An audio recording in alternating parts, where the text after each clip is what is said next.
That's why I'm here. It's ethically and morally wrong. A blind man can see this is fraud on the grandest of scales. The system's rigged against the patient. It's really not insurance, is it? Well, all this is money. They're robbing all the consumers. I would call it profiteering and greed. They don't want you telling the truth. Correct.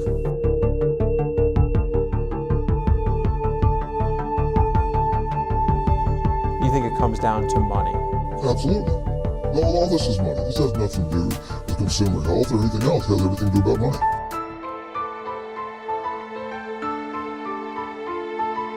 Does that seem right to you? No. No, I feel cheated. Everyone else should too. It's not like I'm buying a car. This is my son's life. This is his health. This is his well-being.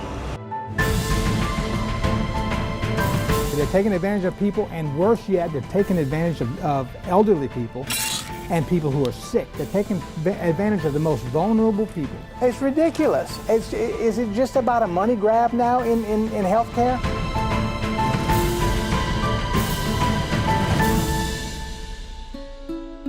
Hammond, Louisiana is stuck between New Orleans and Baton Rouge, 45 minutes in each direction from the state's two most populated cities. Hammond has a connection to our nation's capital, a significant connection between two cities 1,100 miles apart, a connection you don't know about until now. It will allow millions of Americans like you to save money when buying prescription medication.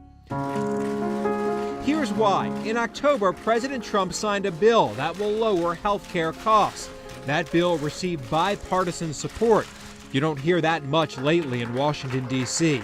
The bill, a result of a series of interviews done by a Louisiana pharmacist. It's fraud, in my opinion. Honest but afraid of the consequences of his identity being uncovered. Most people think having insurance reduces their prices. That's why you buy insurance. Correct. But that's not happening in some cases. That's absolutely correct. The pharmacist, a whistleblower who provided us with information that changed federal law. That pharmacist from Hammond, Louisiana. Tonight, for the first time, you'll meet him, see his face, hear his real voice. But first, the stories that got us here. Millions of Americans being charged a secret premium. Healthcare providers overcharging for prescription medication, costing you hard-earned money. A scheme we labeled a U-Pay.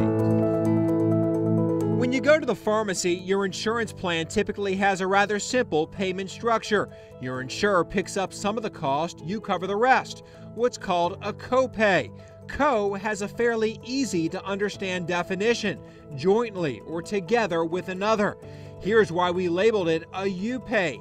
That Hammond pharmacist gave us a stack of documents, dozens of prescriptions his pharmacy filled. Here's one for an anxiety drug.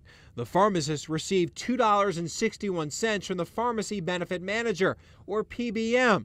The customer paid $15. It's even labeled a copay. The PBM then told the pharmacist to send the leftover money back to them, $12.39. So the PBM and insurance company didn't contribute anything to the purchase.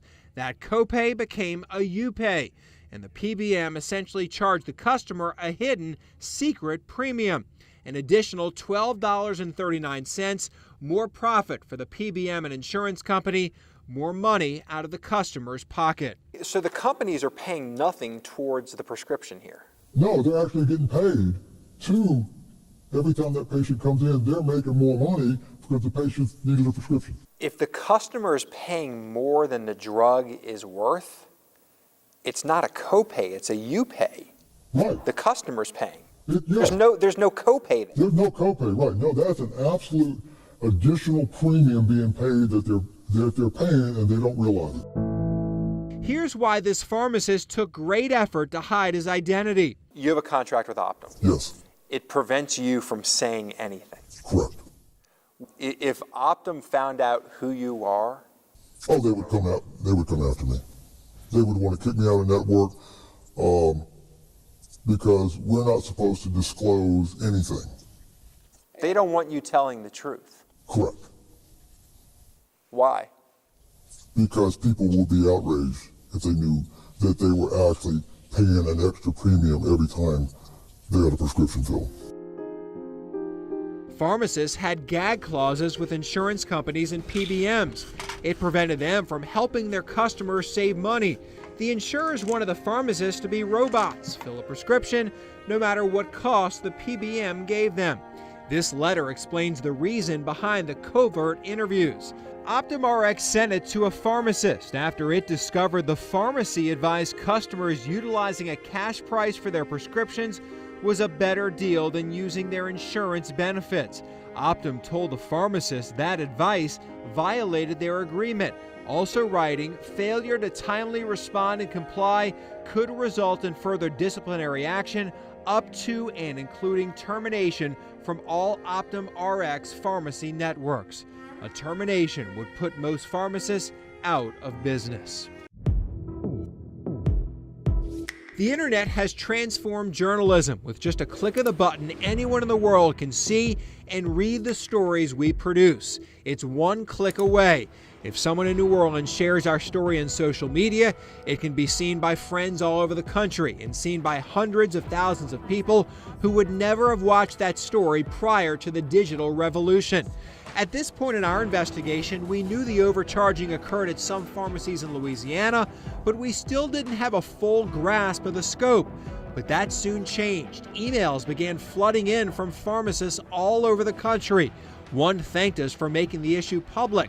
Another in New York told us this is a huge moneymaker for OptumRx. A Baltimore pharmacist wrote, "This is a national issue." We literally received hundreds of emails from pharmacists in nearly every state. Many sent us more examples of customers being overcharged. 2 even gave us the proof in spreadsheets showing hundreds of their customers paid more than the cash price.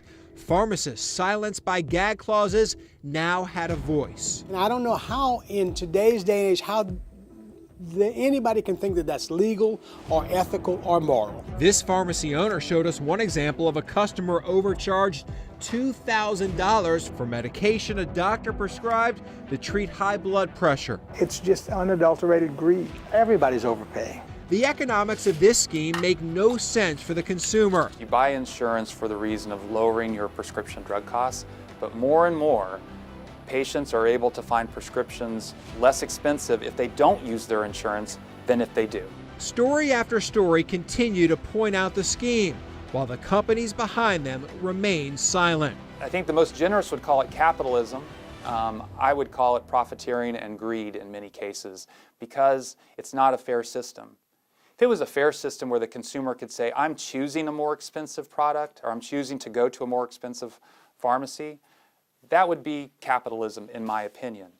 But because it's opaque and the consumer can't or doesn't know, I think it's greed and profiteering. Medical waste led to 13 federal lawsuits. OptumRx stopped its pharmacy reimbursement program, the one where they overcharged customers. Early on in our investigation, we brought our findings to U.S. Senator Bill Cassidy, who's also a doctor. The patient is subsidizing the entity which is supposed to be their advocate. Cassidy took our findings to Congress and in September passed a bill the president signed that prevents those gag clauses. Pharmacists can now tell customers when a cheaper price exists. Cassidy says this bill resulted from our investigation. And it all began with a pharmacist talking to you and talking to me, and then you speaking with me, and that representative government working. This is a victory for representative government. This is how it is supposed to work. It all began with this pharmacist. There he is. How are you? Good seeing you. Good to see you. You doing all right? Doing fine, thank you. What do you think about your face being shown on TV, huh?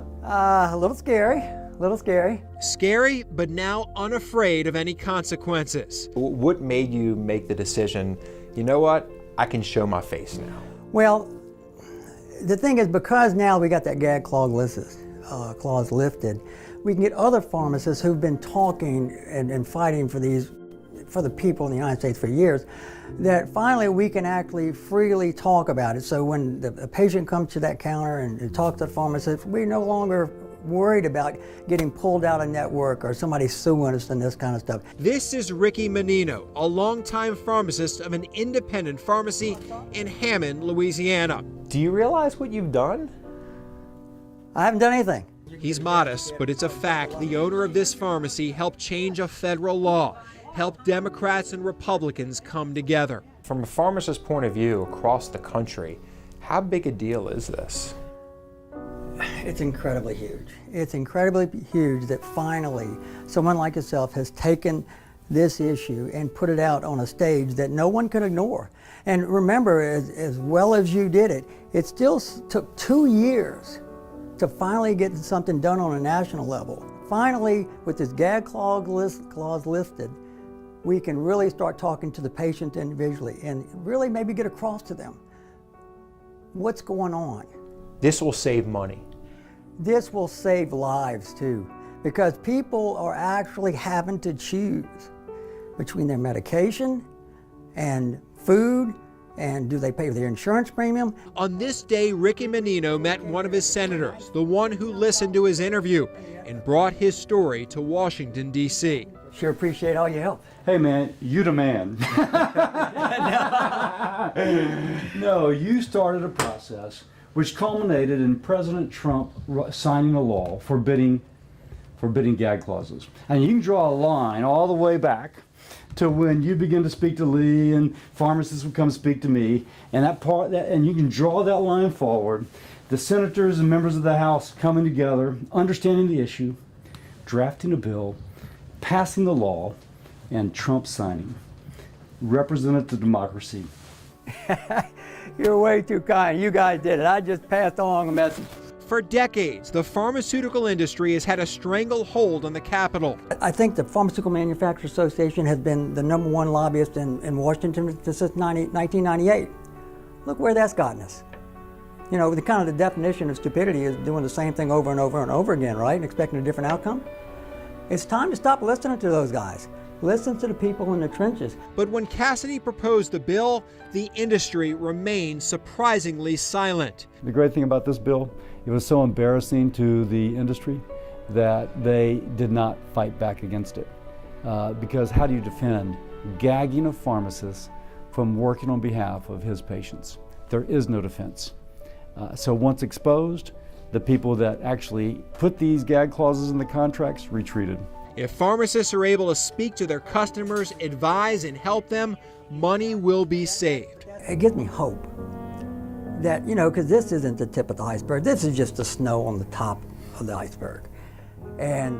But with this bill and with the removal of the gag clauses, I'm hoping that people will understand that when it comes to listening about what's really going on in the healthcare industry and drug pricing, listen to your pharmacist. Congress listened to this brave pharmacist from Hammond, Louisiana. We need folks who will stick up for the patient, for the advocate, to push back against these people who wish to dominate our lives. Ricky Menino's 63 years old. When we asked him when he planned to retire, he laughed.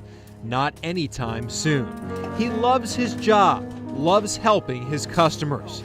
He's humble, but this pharmacist from Hammond, Louisiana, will save Americans money. He helped change a federal law exposing millions of dollars of medical waste.